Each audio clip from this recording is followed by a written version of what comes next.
നമസ്കാരം. National chess അക്കാദമിയിലേക്ക് സ്വാഗതം. നമ്മൾ ഇന്ന് നോക്കാൻ പോകുന്ന ടോപ്പിക് മേറ്റിന് വണ്ണാണ്. വൈറ്റിന് ബ്ലാക്കിനെ ചെക്ക്മേറ്റ് ആക്കാൻ പറ്റും. ഇവിടെ വൈറ്റിന് ഒരു മൂവിന് ബ്ലാക്കിനെ ചെക്ക്മേറ്റ് ആക്കാം. വേണമെങ്കിൽ വീഡിയോ ഒന്ന് പോസ് ചെയ്ത് നോക്കാം. നിങ്ങൾക്ക് കിട്ടിയ ആൻസർ താഴെ കമന്റ്സിൽ ഇടാവുന്നതാണ്. ആൻസർ ക്യൂൻ B3 ആണ്. ഇതാണ് കറക്റ്റ് ആൻസർ. ഇവിടെ ബിഷപ്പിന് റൂക്കിന് ഈ ഒരു ക്യൂവിനെ വെട്ടാൻ പറ്റൂല. റൂക്ക് ഇവിടെ പിൻ ചെയ്തിരിക്കുക.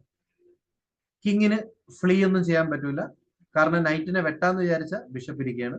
അതുപോലെ കിങ്ങിന് ഈ ഒരു A7 നൈറ്റിനെ വെട്ടാനും പറ്റൂല, ബിഷപ്പ് ഇരിക്കുകയാണ്. C7 സ്ക്വയറിൽ നൈറ്റ് ഇരിക്കുകയാണ്. C8 സ്ക്വയറിൽ നൈറ്റ് ഇരിക്കുകയാണ്.